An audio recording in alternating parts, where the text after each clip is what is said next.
take the blue pill, the story ends. You wake up in your bed and believe whatever you want to. You take the red pill, you stay in Wonderland, and I show you how deep the rabbit hole goes.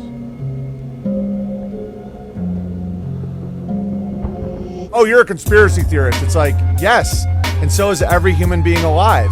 Like, if anyone's ever wondered if someone's cheating on them, they're a conspiracy theorist, because you have two conspirators acting hidden for their own gain. Like, that's a conspiracy, and if you theorize it, you're a conspiracy theorist. Maybe there's a hell of a lot more people waking up to realities than we're aware of. It's hard to know. Well, as someone who really understands psychological operations, that's why the mask thing was so evil genius, because it keeps reinforcing a narrative, and it's so jarring in public, but you don't know why these people are actually doing it. And then it talk about of the butterfly effect. It just keeps rippling and magnifying based on social shame and compliance.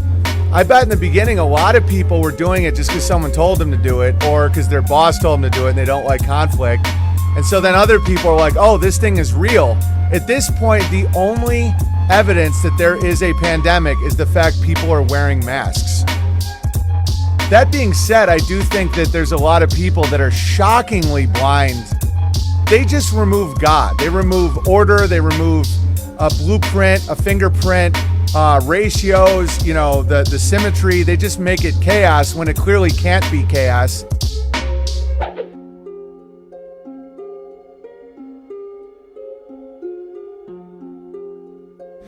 What do you think is causing people to be able to say, yes, you can swab my anus to see if I can go on this bus or not? The short answer is, I'll tell you where it started, the 1960s. That's where the social programming hit so deftly. And so the same people that were programmed endlessly as children are now the adults that are the dying off, that are seeing the outcome of what really came to light in the 60s. Not only have people been drinking Lord knows how much fluoride, getting mercury put in their tea, all these things that just dumb down a human being and make them docile. Every time healthy food is ingested, your brain's not going to function at the level it could, among other things. It comes to this point where they lay on the table this mask thing, and the real bitch of it is, to be rude, you're engaging in a social contract. So it's not just that you've been fooled. You have literally entered into an agreement to further this thing, never having considered whether it's true or not. And that one fact that no one has stopped and said, well, wait a minute, why should I wear this mask? Is any of this true? Is maybe the difference between human beings and animals. Human beings can be very animalistic. War is a good example of that. 100%, man. You're nailing it. When you go along with something that you know isn't true, you lose a little piece of something in you. Where do you see this all going? What do they want, and what do you think is actually going to happen, and what can people do about it? That's a lot, but it's not that complicated. Yeah. There are a group of people who want to control everything. The apex of where that emanated from is the Vatican. And they used religion and power and money and then banking as they got more power to have control beyond anything we're aware of. But there is nothing new under the sun. So what we're experiencing now has been experienced before at some other level we're not aware of. 100%. First off, let's be 100% clear. Human beings will not end. No, the end is not nigh. No, the end is not tomorrow. Exactly. Human beings are special. They have a place to go. That's evolution. That's growing up. That's spiritual attainment. Whatever you want to call it, we have to fulfill that.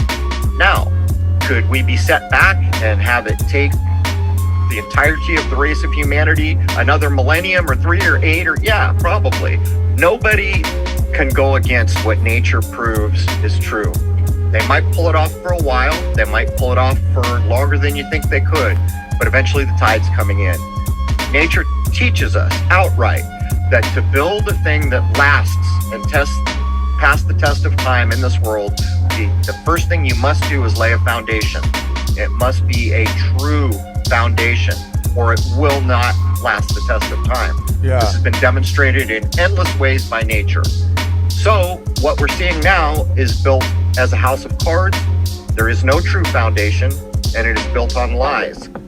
So that should tell you something about the staying power. I'm suggesting that the first stiff wind that comes around this house of cards is going to cause it to crumble. Now, does the stiff wind come in a week, 50 years, 100 years? I can't tell you. But what I can tell you is it will not pass the test of time. Yeah, like an act of Furthermore, God. Like an act of God you've talked about in the past, where something that isn't predictable by they and just comes like a thief in the night and then boom. There it is. And there's more to this. If you accept that there's a creator, that all this just didn't happen because a hurricane went through a junkyard and made a functional jet on the other side, well, then what does that imply about what's going on? Someone doesn't want to recognize the order of things. Yeah. They want to subjugate the order of things so that they can act like they know what they're doing. And the truth in that is also provable. Go ahead and make me a bunny rabbit from scratch. Well, maybe that's a little too difficult. Just make me an apple from scratch. You can't do it. Okay, let's go as basic as we can. Make me a piece of quartz crystal from scratch. You can't do it. Right. Therefore, you have no authority or right to step up to the level you're claiming. And by the way, we got here somehow, ladles and jelly spoons. And so I'm guessing if you screw with what's been laid down here hard enough, it will push back. I love his videos. Entropy streamed out live /app/Owen Benjamin Comedy. What's up? I'm sponsored by the people only.